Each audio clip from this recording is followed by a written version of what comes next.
Welcome back to another episode of Rock Boys Football. Saturday morning, the USC commitment sweatshirt comes on for the first spring transfer portal window commitment for USC, and that is former Notre Dame safety Kennedy Urlacher. And I think a lot of us, we're really excited to see how Chad Bowden was going to navigate the spring transfer portal window, and he goes immediately to a familiar face. Obviously, Chad Bowden being the general manager of Notre Dame the last couple of years, he recruited Kennedy Urlacher to Notre Dame, saw what he was like on the practice field and on the football field Saturdays in the fall. This is a guy that the thing that stands out to me the most is Chad Bowden knows him. And we talk about this a lot in the transfer portal window where it's easy to scout the player. You can go turn on the film and get a sense of what kind of player the kid is. It's really hard to scout the person. These transfer portal recruitments, they go quick. It's kind of hard to get a sense of, hey, is this player going to be a good fit for our program from a culture standpoint? You feel really good about this one because Chad Bowden knows Kennedy Urlacher, right? He recruited him to Notre Dame.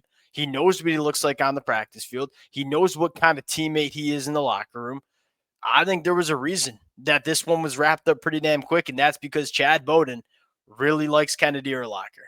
Now, I think the second thing to note, we probably should have led with this, is that he's the son of legendary linebacker Brian Urlacher. Not have a general rule.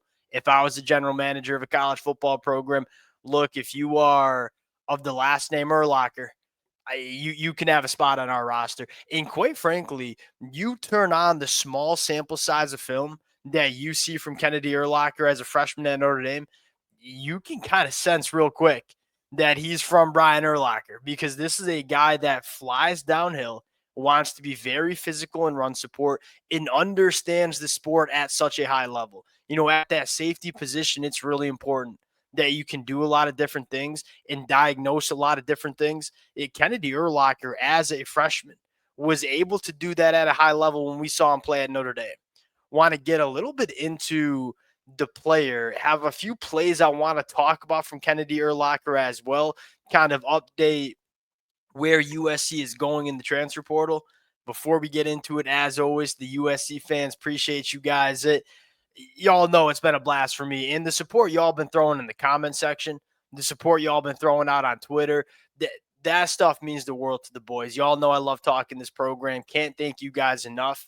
If y'all do enjoy the content, consider subscribing to the channel. And it sounds like we're going to have a lot to talk about over the next couple of days and weeks. Without further ado, let's get into Kennedy Urlacher. Now, one of the things that stands out, and we kind of talked about this early, is Chad Bowden is going for guys in the portal that have multiple years of eligibility. I think the vision that Chad Bowden has for USC is not a program that, grabs a guy in the portal, has him on the team for 6 months, and then goes to the NFL. That's just not how Chad Bowden wants to build a sustainable program at USC.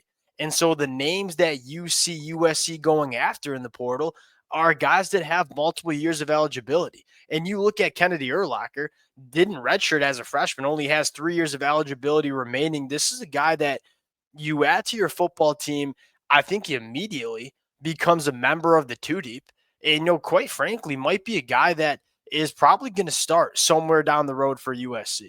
And so you're getting depth, but you're getting a starter down the road. This checks a lot of boxes in terms of what you're looking for out of the transfer portal. Now, getting into some of the stuff that we saw from Kennedy Urlacher, I think it starts with this dude is a menace on special teams, and I'm sure that is part of the reason that Chad Bowden decided to bring him in. Hey, not only can you play safety for us, but you're going to be a guy that even if you're not playing your first year with this program, you're going to be contributing because he's going to be playing special teams and he's going to be making some plays for USC on the special teams.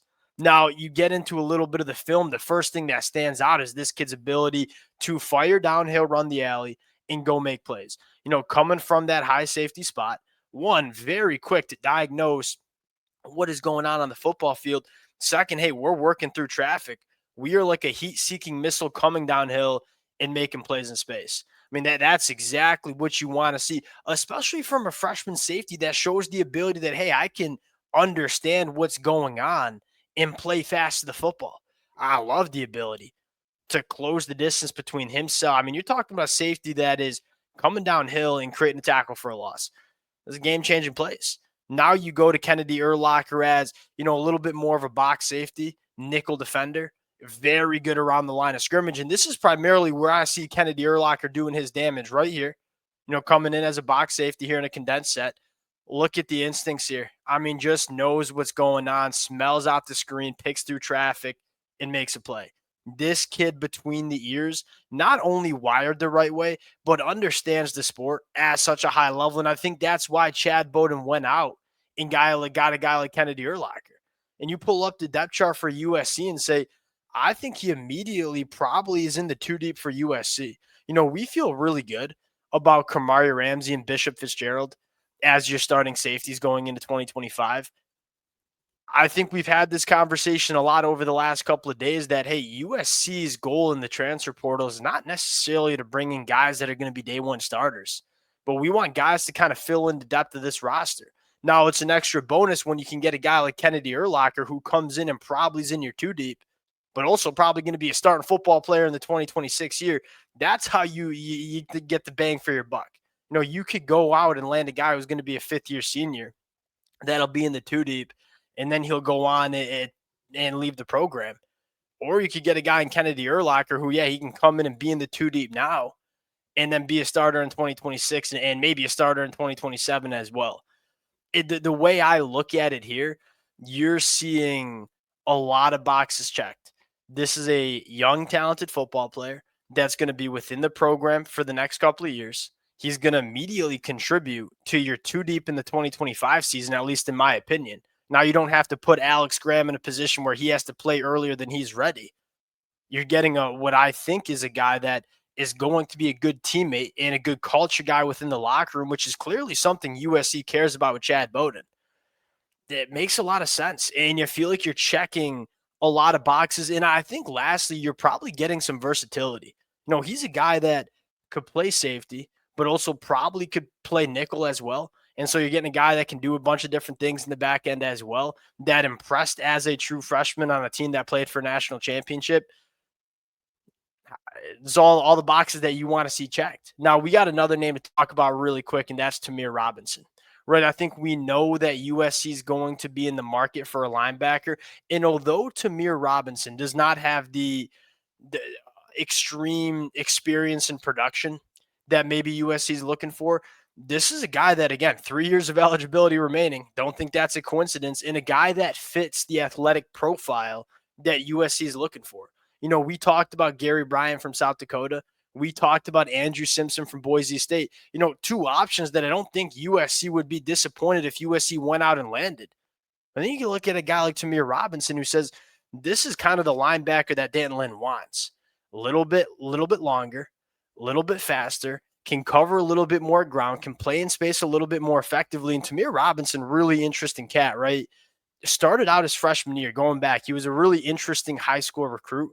He started out playing safety as a freshman, put on a lot of weight, came off the edge as a senior, kind of settled into the off-ball linebacker position. What does that tell me, though? This is a guy that can do a lot of different things. With that safety background early in high school, he knows how to cover. He knows how to play in space. With the experience he has coming off the edge as a pass rusher, he can go play in the box and get after the quarterback as well. I think this one would make a lot of sense. And he's a guy that's, going into year 3 as a college football player. So he's been in a Penn State defense that's done a really good job developing linebackers, although has not played a ton. I don't think that's necessarily a knock on what Tamir Robinson can be. Last thing I want to talk about, and that is David Stone, right? And I think this is a big name that when he hit the portal, there were a lot of fan bases that were taking a look at David Stone. And I wouldn't be surprised if USC is one of them. And hey, one of the things that's unique about David Stone here is he can't go to the SEC with the transfer rules, right? If you transfer in the spring from an SEC program, you can't transfer to another SEC team. So that eliminates like half of the competition for David Stone's services. He's a guy that has 3 years of eligibility remaining, so he certainly checks that box. Now, I think the conversation is like you pull up the depth chart and say, this is not a need. Last year, USC would be foaming at the mouth to go get a guy like David Stone. I mean, this year with Keyshawn Silver, John Jarrett coming in, Jakeem Stewart coming in, Carlin Jones and G-Day going into year 2, Devin Tompkins, a guy that has emerged as a difference maker. Is that necessarily a need? Now, what we've seen from Chad Bowden is, hey, I don't care if it's a need or not. When we have an opportunity to get a young talent on the line of scrimmage that can play, we're going to go do that. And so I'm very interested to see if David Stone emerges as a guy that Chad Bowden's going to look for. Again, what's the difference between David Stone and David Bailey? David Bailey was a guy that was only going to be on your team for 6 months. You get David Stone this year, but you also get David Stone next year too. And I would think for USC fans, you start thinking about Jakeem Stewart, David Stone, Tom coming in as a freshman, Carlin Jones and Gita Habasiri going into year 3. That 2026 defensive line, if you had David Stone, starts getting real fun to think about. We'll see if USC decides to become a player for David Stone. He's going to be a hot commodity. My personal take is I don't think – I would be surprised if USC is willing to get into a bidding war. I think you feel good about the guys you have, and I think you'd rather take the money you'd allocate to David Stone and probably continue to build that 2026 class out. And Chad Bowden we trust, though. That's for sure. We'll close it out there. Appreciate you guys rocking with it. If you all do enjoy the content, consider subscribing to the channel. Appreciate you guys, and we'll talk to you all later. Peace.